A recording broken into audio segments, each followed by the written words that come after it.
On? I think we're rolling. Hi everyone, my name is Marie. I'm from Full Circle Wool, and today I'm going to show you in this promotional short video how to make your own wool pillow using climate beneficial wool batting, which you can find on the Full Circle Wool website. We're going to be using this batting here, and then this is going to be the case that I'm going to use, but you can use any case that you want. You can use an old pillowcase that you have, you can use one that you buy from somewhere else, whatever you want, and that's a really economical way to make your own wool pillow, which can sometimes be kind of expensive. Wool is a really wonderful fiber for bedding or anything to do with sleep, for a lot of different reasons, but it kind of all boils down usually to the sort of unique properties that wool has in terms of being able to absorb and then release both moisture and odor. So with wool pillows, you don't tend to wake up sweating at night. They keep you warm in winter, but you don't wake up in a sweat in summer, that kind of thing. There have been different studies about how wool helps just like the rhythm of your breathing and things like that. So there's a lot of really good reasons to use wool, and this wool has been very minimally processed, so if you have any allergies or things like that, if you're kind of sensitive, this wool has been just scoured using a biodegradable detergent and carded, so it's very non-toxic. You will find sometimes you might find like a little piece of hay from the field in there, and that's because we don't use harsh chemicals to sort of burn those pieces of hay out of the wool. You can also buy finished wool pillows on the Full Circle Wool website that are basically what I'm going to be making just to demo it here for you now. So when you order a 2-pound roll of wool batting, I'm just going to put this case over the side. When you buy a 2-pound roll of wool batting off the website, it'll come to you in a roll like this. I usually use 2 pounds of batting per pillow for the regular, and then a little bit less than that for the lighter one, and then a little bit more than that for the extra firm one. But 2 pounds is kind of my go-to. And the great thing about making your own is that you can adjust the amounts. So you can stuff your pillow, try it out. You can adjust, take some out, or like put some back in, that kind of thing. So we're going to open this up. And the thing with wool batting is that it's very light and pliable, and the fiber will easily pull apart. So you can easily tear off wool from the bat, but it likes to stick to itself. So you can pull some off, you can put some back on in a layer, and it'll kind of all like itself. There are limits, of course. There's always limits. Another important thing is that when I'm working with wool like this in this state where it's like in batting, where if the wool is in some state where it's not sort of finished, like yarn or felt or something like that, I try to wear clothes that won't attach to the wool, so like cotton.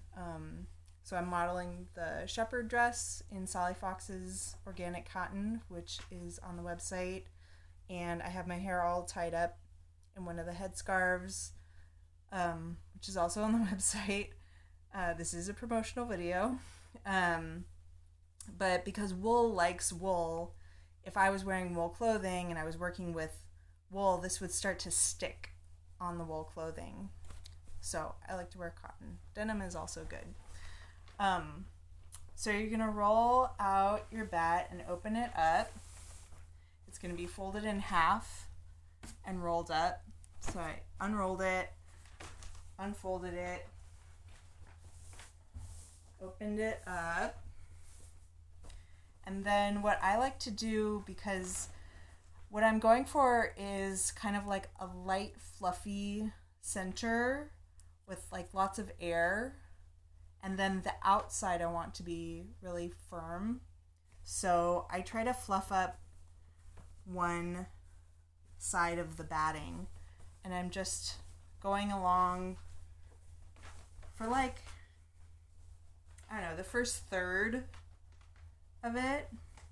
And I'm just going along and I'm just like fluffing it up because I want the center of the pillow to be as like light and airy as possible.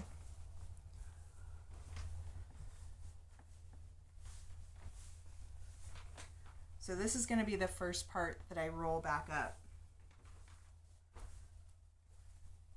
I finished fluffing up.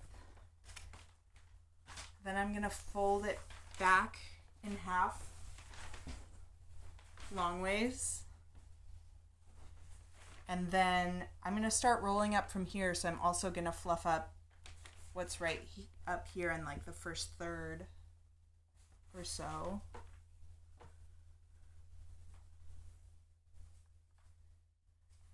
And then I'm just going to kind of roll it up the same way that it came to me, except now it's been like fluffed up in the center.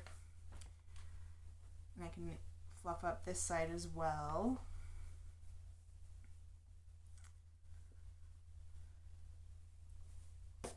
And then I'm just going to roll it back up like so. And then I'm going to stuff it in the pillowcase, and that is literally all there is to it. So here's my pillowcase. The ones that we make custom for the pillows, the finished pillows that we sell, I designed so that they're open, but they have this extra flap inside. So you'll see that's what keeps the wool from coming out, but it makes it really, really easy to pull the wool out and adjust the amount. If you want to pull the wool out and put the wool in the sun will naturally sanitize the wool. And then the case, you can just throw in the laundry machine and then you put them back together. But like I said, you can use any pillowcase you want when you're making your own. So I'm just going to stuff the wool inside.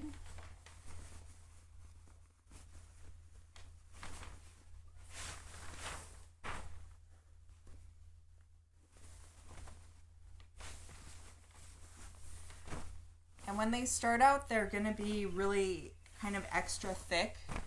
The batting will condense once you use it. So I usually put 2 pounds of wool in because I think that it's going to condense down a bit. And so sometimes people might get their pillow and they might initially feel like it's too thick. And so they'll take some out, and then after a few weeks or a couple months, the batting will condense down and then they add it back in. I do periodically, every so often, take the wool out and then kind of open it up and fluff up the center, put it in the sun, put it back in. See? So with this kind, if you're using your own pillowcase, you could either leave it open like this and just use your second pillowcase, that's like the usual pillowcase you would use to cover your pillow, and just put it on this way so that the wool isn't coming out. Or you could sew it closed. Or if you find a pillow cover that is like this one and has this little flap, then it just goes over like that.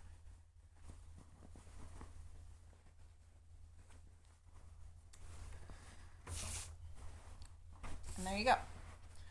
So that's closed enough. So this is finished. This is a finished full circle wool pillow, all natural wool, all organic cotton. And that's it. Easy to take the wool back out, of course.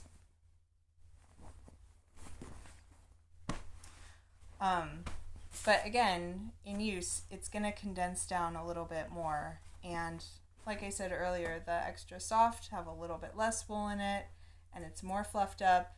The extra firm have a little bit more wool in it, and it's not fluffed up hardly at all.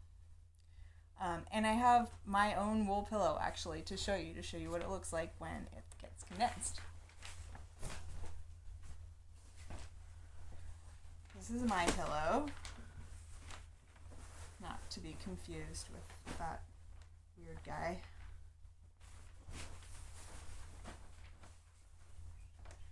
And this is the batting inside. As you can see, it's kind of condensed down. For me, personally, this is the perfect thickness for me. Everyone's a little different. But so yeah, so it's gotten a little bit felted together because in sleeping on it, it's had a little bit of agitation and moisture, and that is what felts wool, but it's not so much that it's like permanently felted. So I can easily kind of open it up and just start fluffing it back up again. And I especially want to fluff up the center.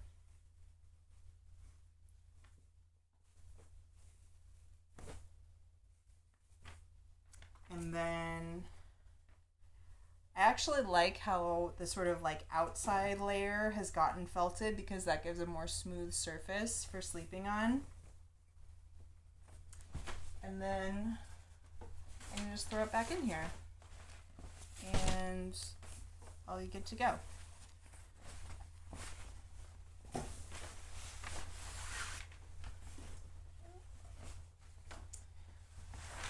And that's it. Thanks for tuning in. Go get yourself either wool batting to make your own wool pillow or buy a wool pillow from the Full Circle Wool website. It's climate beneficial wool. It's grown in Northern California. This wool is grown at Ferndale Farms in Humboldt County, California. And the cotton is Sally Fox's organic cotton, fox fiber cotton. Thanks for watching.